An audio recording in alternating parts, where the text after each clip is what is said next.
It is a beautiful day outside, so I figure let's do a quick garden tour. Let me show you guys. Ooh, let me get in a good light. It's a beautiful day, so let's do a quick garden tour. Before we jump into the tour, all of my garden beds I purchased from Basil Garden. I love them. Even the trellis that you see are from Basil Garden. So check them out if you're interested in these raised beds that I love. Now let's kick off the tour.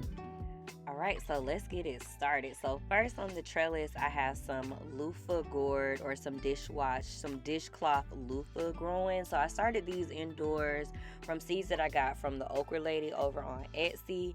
And after a couple of weeks, I transplanted them outside. They're doing great. That's some nasturtiums in the front. And then I have marigolds over here. And these are my glorious tomatillos. I had no idea what I was doing with these, and they are growing in abundance. I just fertilized them and they're growing. I have some big Swiss chard growing here and some more marigolds. Y'all are going to see marigolds everywhere because they help with a lot of different bugs in the garden, so I plant them all over. Now, look at my beautiful pepper bed. I struggled with my bell peppers last year, but I think I got the secret, and the secret is after you start them indoors, after a couple of weeks, and they start growing bigger, you want to cut the tops off. And they call it topping peppers. I waited till I got about 8 leaves and I cut the top off. When I started to see little flowers on it when the plant was little, I popped those off until the stem got strong. And look at these peppers, abundance. I cannot wait to harvest these. I also have some jalapeno peppers growing over here. Same logic with them. I have so many growing, and I'll come back and show y'all how they look. Now, these are my collard greens that went viral. These are Morris Heading collard greens, and I have another bed that has collard greens in it, which is here. These are Georgia Southern collard greens and purple collard greens along with cabbage. I purchased the seeds from the Okra lady on Etsy, and the Georgia Southern collard greens I got from Erica over at Gardening Under Influence, both black-owned businesses, and I've had so much success with their seeds. I like to start a lot of my plants indoors, and so their seeds are just really good, y'all, so check them out. Now, I forgot to talk about the onions. Now, I neglected them a little bit, so they help keep bugs and stuff away from my peppers and my collard greens, but yeah, I neglected them quite a bit. Moving over, this is my okra and corn bed. Now, I planted so many marigolds here because I had root knot nematodes, and marigolds help with that. Now, deep down in there, you can see my oyas. Now, I got those from Grow Oya. Use the discount code on the screen if you want to get these for 10% off. As a Zone 9B gardener, it's really hard to keep your garden nice and watered in the summer, and especially for corn. Corn loves a lot of water and a lot of fertilizer, so these oyas just help me control my watering. I tried corn last year and it didn't do well, and I think it's because of the watering and the root knot nematode. So the oyas are helping out a lot. I just fill them up maybe every 3 days, and I water regularly maybe every couple of days after that, and it's just been helping out. Now, I purchased these tomatoes in this bed from the depot. They're doing okay, but you can see that bug.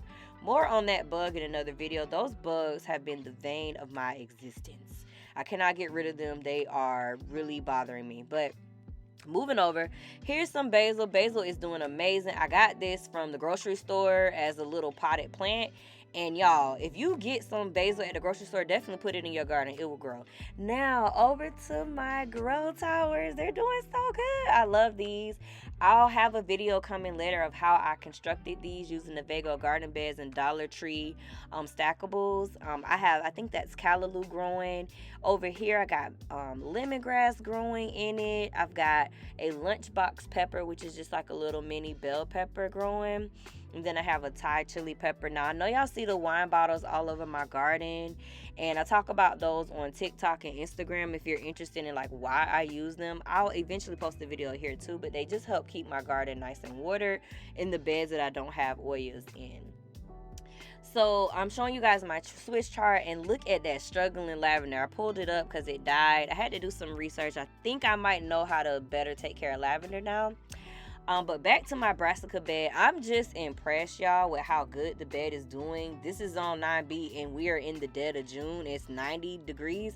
I can't believe that these are not covered in aphids and bugs, and I also cannot believe that they still taste decent. I think because I covered them with shade cloth that it helps them, like, protect them from the sun.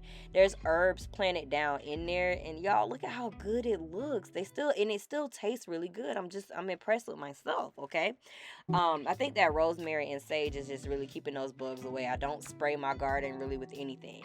Moving over to my flower bed, I got so many pollinators, y'all. Look at my monarch butterfly on this zinnia flower. I got the zinnia flowers from Seed Mail. She's another black-owned seed company. Check her out. But these are marigolds, not marigolds, I'm sorry, zinnias and sunflowers growing. I think that was a swallowtail butterfly growing. This is my struggling Meyer lemon tree. It has lemons on it, but the tree itself is just not growing. I think the pot is too small. So more on that later, y'all, when I figure out what exactly is going on. Now, moving over to the piece de resistance, my avocado tree. Now, this was planted by the previous owners of our home. We're so thankful for them because when we noticed that this was there, all I did was fertilize with citrus tone, maybe like twice a year. I let Mother Nature do her big one, and baby, she's doing her big one. We've ate avocados off of this tree every year that we've lived in this home, and I'm just so thankful for the previous owners and their green thumb for planting this. Y'all, that's really all that I got for you today. It was a bit chaotic, but I'll be back with more content that is a little less chaotic. So thank you for watching, and consider subscribing to my channel. Follow me on TikTok, Instagram, and on Facebook. Thank you for watching.